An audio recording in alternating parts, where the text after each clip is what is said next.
கர்த்தருடைய பரிசுத்த நாமத்திற்கு ஸ்தோத்திரம். ஜெபத்தோட ஆரம்பிக்கலாம்.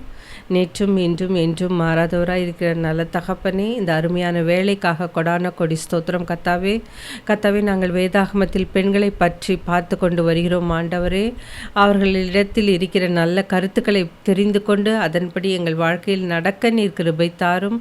அனைத்தையும் உம்முடைய பாதப்படியிலே வைக்கிறேன் ஏசப்பா. இயேசுவின் மூலம் ஜெபம் கேளும் பிதாவே, ஆமேன். எல்லோரும் நல்லா இருக்கீங்களா? சந்தோஷமாக இருக்கீங்களா? நம்ம இன்றைக்கி பார்க்குறது மீகாள். வேதாகமத்தில் பெண்களோட வரிசையில் மீகாளை பற்றி பார்த்து கொண்டிருக்கிறோம். அதுக்குரிய வேதாகம பகுதி 1 சாமுவேல் 18வது அதிகாரம் 14 வரைக்கும். 1 சாமுவேல் 18:14 வரைக்கும். ஒரே ஒரு வசனம் மட்டும் இப்போ வாசிக்கிறேன். 20வது வசனம் எடுத்துக்கோங்க. சவுலின் குமாரத்தியாகிய மீகாள் தாவீதை நேசித்தாள். அது சவுலுக்கு அறிவிக்கப்பட்ட போது அது அவனுக்கு சந்தோஷமாக இருந்தது. மீகாள் யாருன்னா சவுலோடைய இளைய குமாரத்தி. இவளுடைய தாய் பெயர் அகினோவாம். இவங்களுக்கு பார்த்திங்கன்னா யோனத்தான், இஸ்பி, மல்கிசுவா என்கிற சகோதரர்களும் மேரப் என்ற சகோதரி, மூத்த சகோதரி பேர் மேரப் சகோதரியும் இருந்தார்கள். இந்த மீகாள் என்னன்னு பார்த்திங்கன்னா, மேரப் மரித்த பின்பு அவளுடைய 5 குமாரர்களுக்கும் இவள் வளர்ப்பு தாயாக இருந்தாள். இப்போ பார்த்திங்கனாக்கா, மீகாவோட தகப்பன் சவுல் இல்லை, அவர் என்ன பண்ணுவார், பெலிஸ்தர் இந்த இஸ்ரவேல் ஜனங்களுக்கு எதிராக போர் செய்யும் பொழுது கோலியாத்துன்னு ஒரு ராட்சசன் இருந்தான். அவன் பெலிஸ்தர். அவன் என்ன பண்ணுவான்னா, இஸ்ரவேல் ஜனங்களை பார்த்து ரொம்ப ஏளனமாக சொல்லுவான். என்னோட யார் சண்டை போட வர்றீங்க அப்படின்லாம் கேட்பு ரொம்ப அவமானப்படுத்துவான். அப்போ ஈசாயோட மகனாகிய தாவீது அவன் என்ன பண்ணுவான்னா, ஆடுகளை மேய்த்து கொண்டிருப்பான். அவன் தன் சகோதரரை பார்க்க வரும்பொழுது அவன் தைரியமாக என்ன பண்ணுவான், இந்த பெலிஸ்தனுக்கு எதிராக சண்டையிட்டு வெற்றி கொள்வான். அப்போ சவுல் என்ன சொல்வாருன்னா, என்னுடைய மகளை அவங்களுக்கு நான் தரேன் அப்படின்னு வாக்கு கொடுத்துருப்பாரு. அப்போ இளைய குமாரத்தி ஆகிய மீகாள் தாவீதை நேசித்ததினால தாவீதுக்கு இந்த இளைய குமாரத்தியை மனம் முடித்து வைப்பார். இப்போது இங்கே பார்த்திங்கன்னா, தேவனுடைய நாமத்தினால தான் தாவீது கோலியாத்தை வென்றான். அப்போது என்ன பண்ணுவாங்கன்னாக்கா, அவன் வென்று அந்த ஊருக்கு திரும்பி வரும்பொழுது அங்கே இருக்கிறவர்கள் அவனை புகழ்ந்து பாடுவாங்க. அப்போ பெண்கள் தாவீதை புகழ்ந்து பாடியது சவுல் கேட்கும் பொழுது அவன் பொறாமை கொள்கிறான். அவனை கொலை செய்யவும் திட்டமிடுகிறான். அதுக்கப்புறம் தாவீதுக்கு தன்னுடைய மகளை தருவன்னு சொல்லியிருக்காருல்ல. அப்போ மூத்த மகளை என்ன பண்ணுவார், மேரபை அதரியேலுக்கு கொடுத்துருவார். அப்போ 2வது குமாரத்தியாகிய மீகாளை தாவீதுக்கு கொடுப்பாரு. ஏன்னா மீகாள் தாவீதை மிகவும் நேசித்தபடினால 2வது குமாரத்தியை கொடுப்பாரு. அதுக்கப்புறமா மீகாள் நேசிக்கிறது தெரிஞ்சும் சவுல் தாவீதுக்கிட்ட என்ன சொல்வாருன்னாக்கா, நீ ஒரு 100 பெலிஸ்தரை கொன்று அவர்களது நுனித்தோலை கொண்டு வந்தாக்கா என்னுடைய மகளை உனக்கு மனமுடித்து வைக்கிறேன்னு சொல்லுவார். அதே போல் தாவீது என்ன பண்ணுவான்னாக்கா, 100 பெலிஸ்தரை கொன்று அவருடைய நுனித்தோலை எடுத்து கொடுத்து மீகாளை திருமணம் செய்து கொள்கிறான். தாவீது மீகாளை அதிகமாக நேசித்தான். அதனால் அந்த காரியத்தை அவன் செய்தான். அதுக்கப்புறமா தாவீதை ஆனாலும் அவன் தாவீது மேலே பொறாமை கொண்டு அவனை கொலை செய்ய முற்படுவான். இதை அறிந்த மீகாள் என்ன செய்வானாக்கா, தன் கணவனிடத்தில் அதை சொல்லி அவனை தப்புவிக்க செய்வாள், அவனை காப்பாற்றுவா. அது 1 சாமுவேல் 19வது அதிகாரம் 12வது வசனம். ஏன்னா மீகாளும் தாவீதை அளவுக்கு அதிகமாக நேசித்தபடினால என்ன செய்வாங்கன்னா, தாவீதை காப்பாற்றும் அந்த எண்ணம் இருக்கிறதுனால அவனை அந்த தன் தகப்பனாகிய சவுல் தாவீதை கொலை செய்யாத நேசித்தபடிக்கு அவனை தப்புவிப்பாள். அது முதலாவதாக இருக்கும். அப்போ வந்து அவள் என்ன பண்ணுவான்னாக்கா, தாவீதை வந்து தப்பிக்க விட்டுட்டு சவுல் கேட்குறப்ப என்ன சொல்வான்னாக்கா, தன் தகப்பனிடம் என்ன சொல்வான்னாக்கா, தூங்கி கொண்டிருக்கிறாரு அப்படின்வாங்க. ஆனால் ஒரு சேவகரை அனுப்பி அங்கே போய் பார்க்குறப்போ அந்த இடத்துல வந்து தாவீது இருக்க மாட்டார். தாவீதின் சொரூபமும் வெள்ளாட்டுத்தோல் அதன் தலைமாட்டிலும் வைக்கப்பட்டிருக்கும். அப்போ வந்து முதல்ல வந்து இங்கே பார்த்தீங்கன்னா, மீகாள் தன் கணவனை நேசித்தபடினால போய் சொல்கிறா. அதுக்கப்புறமா தன் தந்தையை வந்து ஏமாத்துறா. அவன் வந்து வியாதியாக இருக்கிறாரு, அதனால் படுத்துட்ருக்காரு அப்படின்னு சொல்லி போய் சொல்லிவிடுவான். ஆனால் தாவீது அங்கே இருக்க மாட்டான். அதுக்கப்புறம் நெக்ஸ்ட்டு பார்த்திங்கனாக்கா, மீகாளுக்கு வந்து தன் தகப்பனிடம் வந்து எடுத்து சொல்வதற்கு, தன்னுடைய கணவன் தானே, அவன் என்ன தவறு செய்தான் அப்படின்னு போய் கேட்கறதுக்கு அவளுக்கு தைரியம் இல்லை தன் தகப்பன் இடத்துல. அதுக்கு பதிலாக தப்புவிக்க செஞ்சிருவா. அதுக்கப்புறமா வந்து இந்த சவுல் வந்து தாவீதை கொலை செய்ய வகை தேடும்பொழுது அதற்கு பயந்து தாவீது என்ன பண்ணுவான், வனாந்தரத்துக்கு போயிடுவான். அதுக்கப்புறம் இங்கே பார்த்தீங்கன்னாக்கா, இப்போது யூஸ்வலாக வந்து கணவன் எங்கே இருக்காங்களோ அங்கே தானே மனைவியும் போய் இருப்பாங்க. அதுதான் நம்ம உலக வாழ்க்கையோட நியதியும் கூட. ஆனால் மீகாள் என்ன பண்ணுவான்னாக்கா, தாவீதோட வனாந்தரத்துக்கு போகாமல் இந்த அரண்மனையிலே தங்கிடுவா. அவள் வந்து அந்த அரண்மனைய வாழ்க்கையை தான் விரும்பினான். முதல்ல என்ன பண்ணால், தாவீதை மிகவும் நேசித்தாள். அதனால் தன் தகப்பனிடத்தில் போய் சொன்னாள். அதுக்கப்புறம் வந்து அவனை காப்பாற்றினாள், அவனை தப்புவித்தாள்.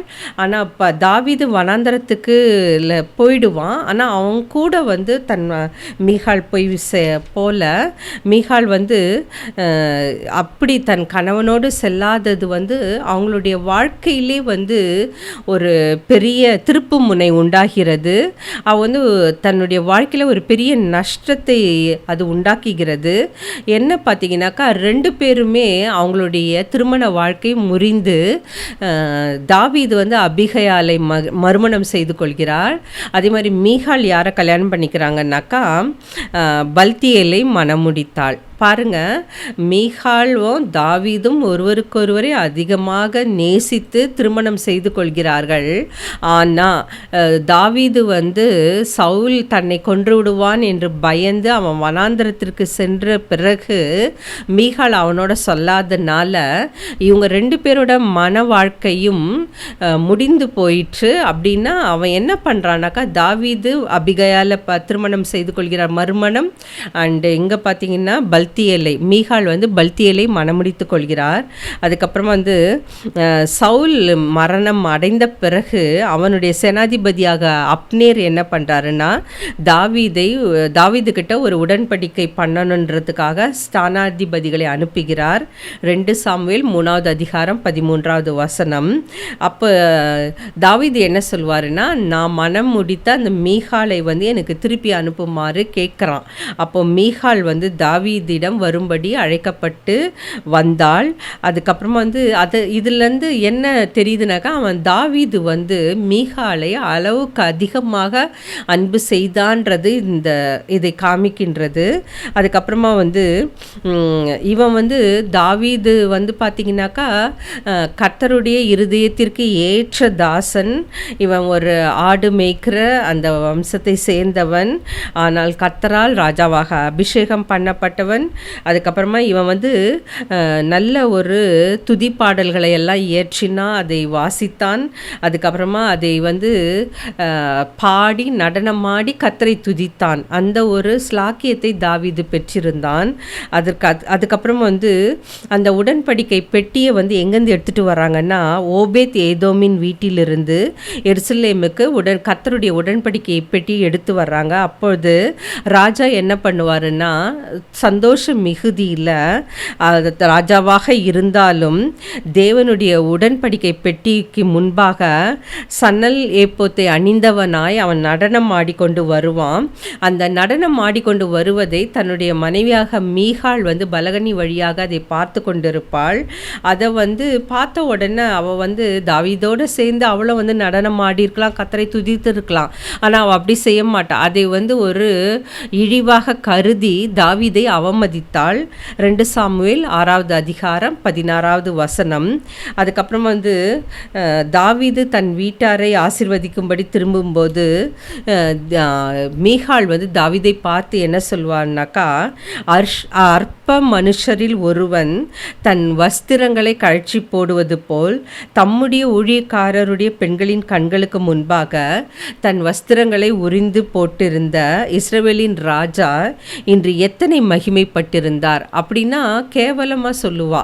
எல்லாரும் முன்னாடியும் உங்களுடைய ஆடையை வந்து உரித்து போட்டு நீங்கள் இப்படி ஒரு கேவலமாக நடனம் ஆடுறீங்களே அப்படின்னு வந்து ரொம்ப அவமதித்து பேசுவா. அதுக்கப்புறமா வந்து மிரியாம் வந்து தேவனுக்கு அந்த முன்பாக நடனமாடி துதித்தாங்க. ஆனால் மீகாள் அப்படி செய்யல, அவளும் அப்படி செய்யல. தாவீது நடனமாடி துதிக்கின்ற பொழுது அதை வந்து ஒரு அவமரியாதையாக கருதினாள். அதுக்கப்புறமா வந்து அவள் எதை வந்து மிகவும் நேசித்தாள்னு பார்த்தீங்கன்னாக்கா, அவளுடைய அரச குடும்பம், அரண்மனை வாழ்க்கை, அதுக்கப்புறமா வந்து தன்னுடைய கணவனோடு அவ வந்து அவன் வனாந்தரத்துக்கு போகும்பொழுது அவள் போல, ஆனால் அவனுடைய கணவன் திரும்பி வந்து மீகாளை வந்து கூப்பிட்டு அழைக்கும் பொழுது அவளை அளவுக்கு அதிகமாக நேசித்ததுனால மீகாளை திருப்பி அழைத்து கொள்கிறான். ஆனாலும் மீகாளோ வந்து பெருமையுடையவளாக காணப்பட்டாள். வெளித்தோட்டத்தை மட்டுமே அவள் கவனித்தா, ஆவிக்குரிய வாழ்க்கையை அவள் வந்து கவனிக்க தவறிட்டா. அதுக்கப்புறமா வந்து கர்த்தர் வந்து தாவீதை வந்து அவளுக்கு கணவனாக கொடுத்தாரு, அதை அவள் அவமதித்தாள். அதுக்கப்புறமா வந்து இப்படி அவள் வந்து எல்லாமே வந்து விரோதமாக செய்ததுனால கர்த்தருடைய ஆசீர்வாதத்தை இழந்து அவள் வந்து பிள்ளை இல்லாமலே மரித்து போனாள் என்று வேதம் கூறுகிறது. நீங்கள் கூட யோசிச்சு பாருங்க, இப்போ கர்த்தர் வந்து நம்மளுக்கு ஒரு வாழ்க்கை துணையை வந்து அமைச்சிருப்பாரு. ஒரு சில சமயத்தில் வந்து நம்ம வந்து விருப்பப்பட்டு கர்த்தருக்கு விரோதமாக நம்மளா ஒருத்தரை தேர்ந்தெடுத்து நம்மளா ஒரு திருமண வாழ்க்கையை அமைத்து கொள்ளும் பொழுது அந்த வாழ்க்கை வந்து அவ்வளோ சந்தோஷமாக இருக்கிறதில்ல.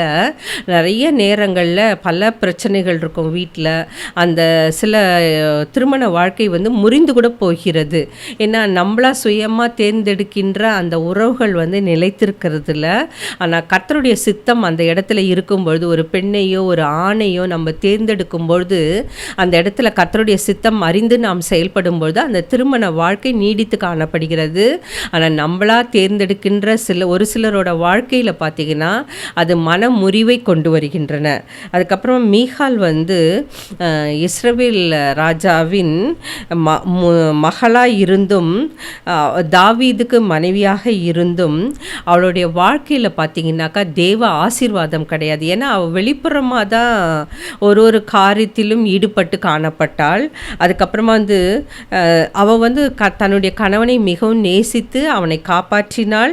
ஆனால் அவனோட துக்கத்திலும் அவனுடைய சுகத்திலும் வந்து அவள் இணைந்து காணப்படவில்லை. இங்கே பார்த்தீங்கன்னா தாவீது வந்து எங்கே சவுல் வந்து தன்னை கொன்று விடுவானோ என்று பயந்து வனாந்தரத்துக்கு ஓடி போயிடுறாரு. இவ கூட போல, ஏன்னா இவ வந்து விரும்பினது எல்லாமே அந்த அரண்மனை வாழ்க்கையை தான் விரும்பினதுனால அங்கே தங்கிடுறா. ஸோ அந்த துன்பத்திலும் சரி எதுலையுமே அவள் வந்து கணவனோட சேர்ந்து ஈடுபட தயாராக இல்லை. அதுக்கப்புறமா வந்து அவள் அரண்மனை சுகத்தை தான் மிகவும் நேசித்தாள். அதுக்கப்புறமா வந்து தான் நேசித்த கணவனை விட்டு பிரிந்தாள். அதுக்கப்புறமா அந்த உயர்வும் வாழ்வும் தந்த தேவனை துதிக்க தவறினாள். அவளது குடும்ப வாழ்க்கை வந்து ஆசீர்வாதம் நிறைந்ததாக காணப்படவில்லை. நம்மளுடைய வாழ்க்கையில் கூட எடுத்துக்கிட்டிங்கனாக்கா நம்ம எப்படி வாழ்ந்து கொண்டிருக்கிறோம், நம்மளுடைய குடும்ப வாழ்க்கையில் நம்ம வந்து ஒரு சிலர்லாம் பார்த்திங்கன்னா கணவனோ இல்லை மனைவியோ நல்லா சம்பாதித்து நல்லா இருக்கிறப்போ ஒன்றா இருப்பாங்க. அதுக்கப்புறமா அவங்களுக்கு வந்து ஏதோ ஒரு நோயோ இல்லை ஏதோ ஒரு கஷ்டமோ வந்தாக்கா அதே சுகமாக இருந்துட்டு நல்ல ஆடம்பரமாக செலவு பண்ணி வாழ்ந்துட்டு அந்த வறுமை கோட்டுக்கு செல்லும் பொழுது பிரிஞ்சு போயிடுறாங்க. அது வந்து கேட்கும் போது ரொம்ப கவலையாக இருக்கும். ஏன்னா ஒரு குடும்பம் வந்து நல்ல செழிப்பாக இருக்கிறப்ப மட்டும் ஒன்றா இருந்துட்டு அப்போது ஏதோ ஒரு வீடு கட்டுறாங்க, இல்லை வேறு ஏதாவது ஒரு பொருளை ஈட்டுறாங்க, அதுக்காக லோன் வாங்குறாங்க, கடன் வாங்குறாங்க, அதுக்காக ஏதாவது செய்கிறாங்கன்னு வச்சிங்களேன், அப்போது அவங்க தன்னுடைய சொத்து, தன்னுடைய சுகம் எல்லாத்தையும் இழக்கும்பொழுது ஒரு சிலர் வந்து தன் துணையை விட்டு பிரிந்து சென்று விடுகிறார்கள். அவங்கக்கிட்ட வந்து எந்த விதமான ஒரு ஐக்கியமும் காணப்படுறதில்ல. அது வந்து மிகவும் வருந்தக்கூடிய செயல். நம்ம வந்து என்ன நினைக்கிறோம், இன்பமானாலும் சரி துன்பமானாலும் சரி நம்ம சேர்ந்துருக்கிறோன்னு முடிவு பண்ணுறோம். ஆனால் எத்தனை பேர், உங்களை நீங்களே இன்று ஆராய்ந்து பாருங்கள், எத்தனை பேர் வந்து வீட்டில் வந்து கஷ்டப்படும் பொழுதோ இல்லை துன்பம் வரும்பொழுதோ அசிங்கமாக மற்றவங்கள சொல்லி காமிக்கிறோம், மற்றவங்கள குத்தி காமிக்கிறோம். ஒரு சில இடங்களில் பார்த்திங்கன்னா மன முறிவு ஏற்படுகிறது, ஒருவர் விட்டு பிரிந்து செல்ல நேரிடுகிறது. இங்கே மீகால் வாழ்க்கையில் கூட அப்படி தான் அவங்க பிரிந்து செல்கிறாங்க. தாவீதும் மீகாலும் ஒருவர் நேசித்து திருமணம் செய்து கொண்டிருந்தாலும் அந்த வனாந்தரத்துக்கு தாவீது போகும்பொழுது மீகால் கூட போல. அதுக்கப்புறம் பார்த்திங்கன்னா அவங்க 2 பேருமே மறுமணம் செய்து கொள்கிறார்கள். அதுக்கப்புறமா வந்து இங்கே பார்த்திங்கன்னா நம்ம எல்லாரும் வந்து எப்படி இப்போது இந்த உலக வாழ்க்கையில் நாம் எவ்வாறு வாழ்ந்து கொண்டிருக்கிறோம். நாம் எல்லாருமே வந்து கர்த்தராக இயேசு கிறிஸ்து தான் நம்முடைய மணவாளன். நம்ம எல்லாரும் வந்து மணவாட்டிகள். கிறிஸ்துவுக்கும் சபைக்கும் இடையே உள்ள அந்த உறவிற்கு அடையாளமானது தான் நம்மளுடைய திருச்சபை, நம்மளுடைய திருமண வாழ்க்கை. கிறிஸ்துவுக்கும் நம் சபைக்கும் இடையே உள்ள மகிமையான உறவிற்கு அடையாளமானது தான் திருமண வாழ்க்கை. இந்த திருமண வாழ்க்கையில் நாம் எவ்வாறு பயணித்து கொண்டு இருக்கிறோம்? நம்ம வந்து உலக வாழ்க்கையை நினைத்து கஷ்டப்பட்டு அதில் சோர்ந்து போய் காணப்படுகிறோமா, இல்லை கர்த்தருக்கு பிரியமான வாழ்க்கையை வாழ்ந்து கொண்டிருக்கிறோமா? நான் வந்து நிறைய கேள்விப்பட்டிருக்கேன். இப்போது கணவன்மார்கள்லாம் அவங்க வந்து கஷ்டப்பட்டு பணம் சம்பாதிக்க, குடும்பத்தை காப்பாற்ற அப்படியெல்லாம் வந்து வெளிநாடுகளுக்கு போவாங்க. அப்போ இங்கே இருக்கிற பெண்கள் வந்து தன் கணவன் படுகின்ற அந்த கஷ்டத்தை புரிந்து உணர்ந்து குடும்பத்தை நடத்துகிறாங்களா, இல்லை சுகபோக வாழ்க்கையில் இருக்கிறாங்களா, இல்லை வேறு துணையை தேடிக்கொண்டு சென்று விடுகிறார்களா? நிறைய பார்த்திங்கன்னா அவங்க பெற்ற குழந்தையை கூட கொலை செய்து விட்டு வேற ஒரு வாழ்க்கையை தெரிந்து கொண்டு அவங்க போயிடுறாங்க. இதெல்லாம் வந்து மிகவும் அருவருக்கத்தக்க செயல். ஏன்னா ஒரு குடும்பத்தோட கஷ்டத்துக்காக, ஒரு குடும்பத்தோட நலனுக்காக கணவன்கள் வந்து வெளிநாட்டுக்கு சென்று சம்பாதிக்கிறாங்க. அதே பார்த்திங்கன்னா குடும்பத்தின் நலனுக்காக பெண்களும் வெளிநாடு செல்கிறாங்க. அப்போ நீங்கள் என்ன பண்ணணுன்னாக்கா, அந்த குடும்பத்தில் ஏற்படுகின்ற எந்த பிரச்சனையாக இருந்தாலும் 2 பேரும் ஒரு மியூச்சுவலாக அதை உட்கார்ந்து பேசி ஆலோசித்து ஒரு முடிவு எடுக்கணும். அதில் வந்து இன்னொருத்தரை குத்தி பேசாதீங்க, டார்ச்சர் பண்ணாதீங்க.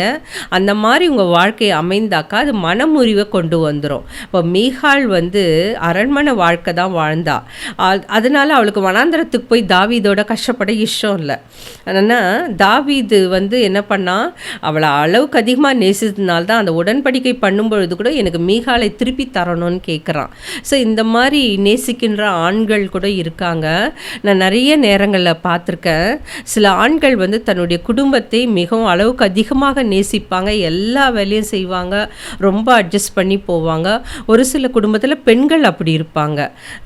ஆனால் நம்ம வந்து என்ன செய்யணும்னா, 2 பேருமே ஒருத்தருக்கொருத்தர் அனுசரணையாக ஒருவருக்கொருவர் விட்டு கொடுத்து வாழும்பொழுதுதான் அது குடும்பமாக காணப்படும். இல்லைன்னா அந்த குடும்பத்தில் பிரிவினை ஏற்படும், மனம் முறிவு ஏற்படும்.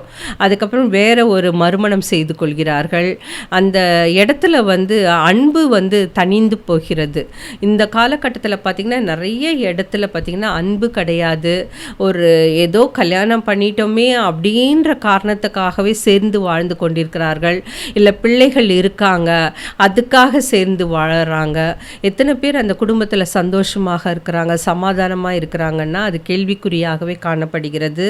அதுக்கப்புறமா நாம் வந்து இந்த வாழ்க்கை வந்து இந்த உலக வாழ்க்கையில் நம்ம வாழறது வந்து கொஞ்ச நாள் தான்.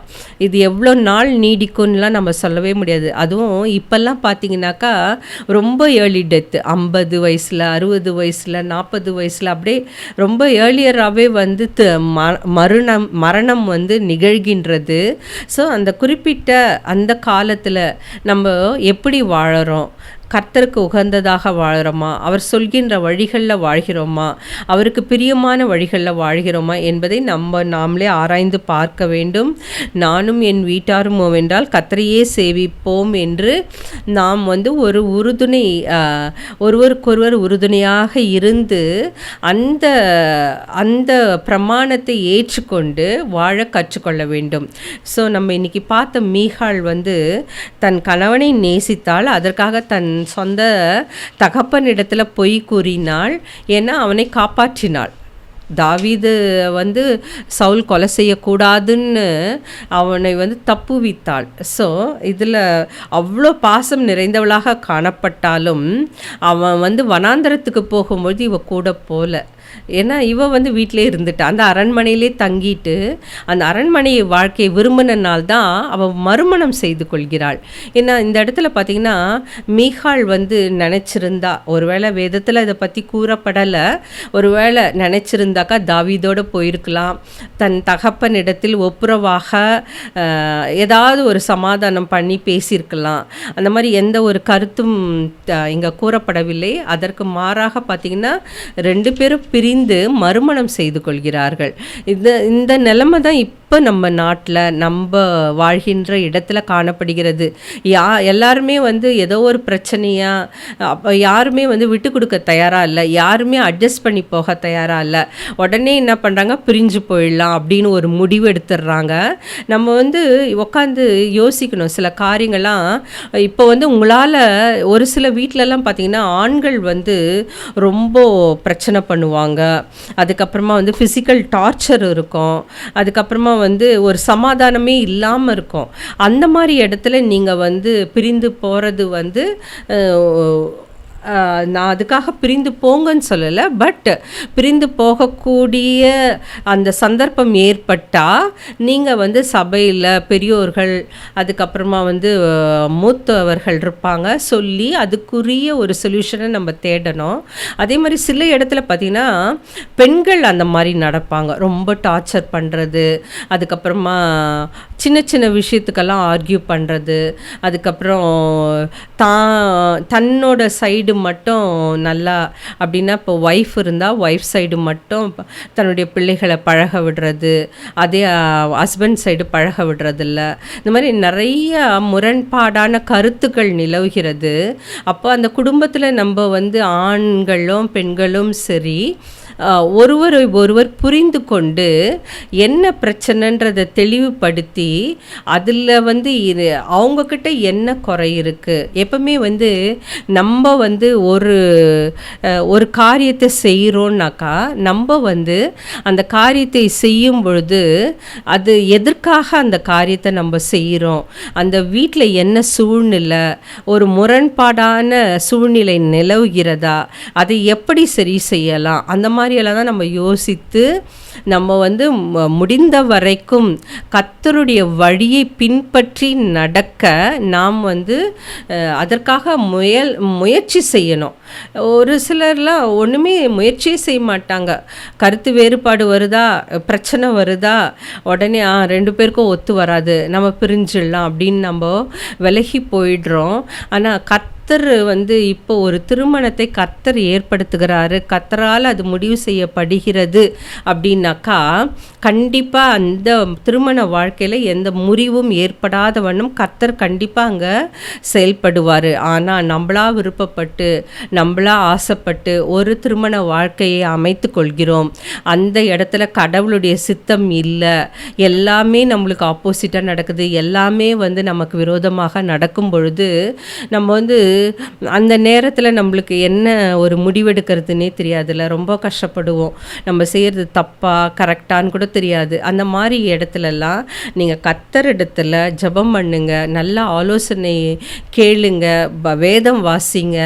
அப்போது உங்களுக்கு மனதில் ஏதாவது ஒரு சலனமோ இல்லை ஏதாவது ஒரு டவுட்டோ அப்படி வந்ததுன்னா சபை மூப்பர்கள் இருப்பாங்க, இந்த வேதத்தை நன்கு அறிந்தவர்கள் இருப்பாங்க, அவங்கக்கிட்ட போய் கேட்க கேட்கலாம், உங்களுடைய கஷ்டத்தை சொல்லலாம்.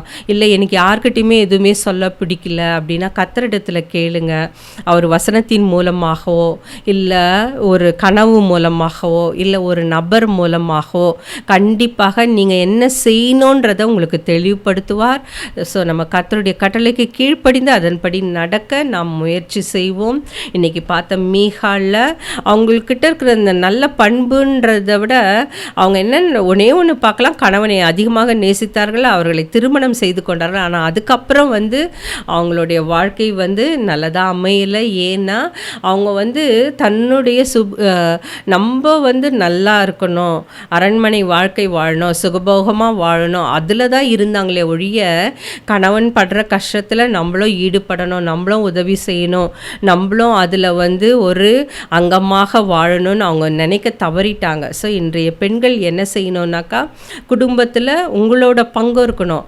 நான் பெண்ணு தானே, என்னால் என்ன செய்ய முடியும், என்னால் இந்த காரியத்தெல்லாம் செய்ய முடியாது அப்படிலாம் நினைக்காதீங்க. உங்களாலேயும் எல்லாத்தையும் செய்ய முடியும். கர்த்தர் அவருடைய ராஜ்யத்தை கட்டுவதற்கு பெண்கள் பார்த்திங்கன்னா புதிய ஏற்பாடில் நம்ம நிறைய பெண்களை பார்க்குறோம். அவருடைய பரலோக ராஜ்யத்தை கட்டுவதற்கு, ஆத்துமாக்களை எழுப்புவதற்கு நிறைய பேரை உபயோகித்திருக்கிறாரு ஒரு கருவியாக. அதே மாதிரி குடும்பத்திலையும் நம்மளை ஒரு கருவியாக பயன்படுத்துவார். நம்ம பொறுமையோடும் கர்த்தர் சொல்லியிருக்கின்ற வேதத்தின்படி நடக்கும் நம்மளை நாமே இப்போ அர்ப்பணிப்போம். இப்போ ஜெபம் பண்ணலாம். ஸ்தோத்திரம் ஆண்டவரே. கத்தாவே, இன்று மீகாலை பற்றி பார்த்தோம். கத்தாவே ஏசப்பா, மீகால் பொறுமை இழந்து காணப்பட்டாள் ஆண்டவரே. அவள் உம்மை சார்ந்து வாழவில்லை ஆண்டவரே. அவள் தன் கணவனை நேசித்தாள் ஆண்டவரே. ஆனால் அவர் தாவீது படும் கஷ்டங்களிலோ இல்லை துன்பத்திலோ பங்கு கொள்ளவில்லை ஆண்டவரே. ஏசப்பா, அந்த மனநிலைமை எங்களுக்கு யாருக்காவது இருந்து அதை மாற்றி போடும் ஆண்டவரே.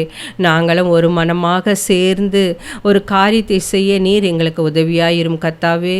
எந்த ஒரு தவறான நோக்கமோ எண்ணமோ எங்கள் பாதையில் தெரிந்தால் ஏசப்பா, உம்முடைய பரிசுத்த ஆவியின் கரத்தினால் எங்களுக்கு நல்ல ஒரு வாழ்க்கையை, நல்ல ஒரு வழியை ஆயத்தம் பண்ணி அதில் நடக்க கிருபை தாரும் கத்தாவே. இந்த செய்தியை கேட்டுக்கொண்டிருக்கிற ஒவ்வொருவரையும் நீர் ஆசீர்வதித்தரலும் கத்தாவே. எந்த விதமான சுகவீனமோ இல்லை எந்த விதமான நோயோ இருந்தால் ஏசப்பா, அதை இன்றே குணமாக்கியறலும் கத்தாவே. அதே போல் அவர்கள் போக்கிலும் வரத்திலும் அவர்களோடு இருந்து ஏசப்பா, அவர்கள் செய்கின்ற எல்லா காரியத்திலும் வெற்றியை தாரும் கத்தாவே. இதை ஏசப்பா, இந்த எக்ஸாம்ஸ் எல்லாம் பிள்ளைகள் எழுதி கொண்டு இருக்கிறார்கள் கத்தாவே. நிறைய பேர் எழுதி முடித்து விட்டார்கள் கத்தாவே. அவர்களுக்கு நல்ல ரிசல்ட்டை தாரும் கத்தாவே. அவர்களுடைய எதிர்காலத்தை உம்முடைய கைகளிலே ஒப்பு கொடுக்கிறோம் கத்தாவே. உமக்கு சித்தமான வழியை அவர்களுக்கு காண்பித்தரலும் ஆண்டவரே. அனைத்தையும் உம்முடைய பாதப்படியிலே வைக்கிறேன். இயேசு மூலம் ஜெபம் கேளும் பிதாவே. ஆமென்.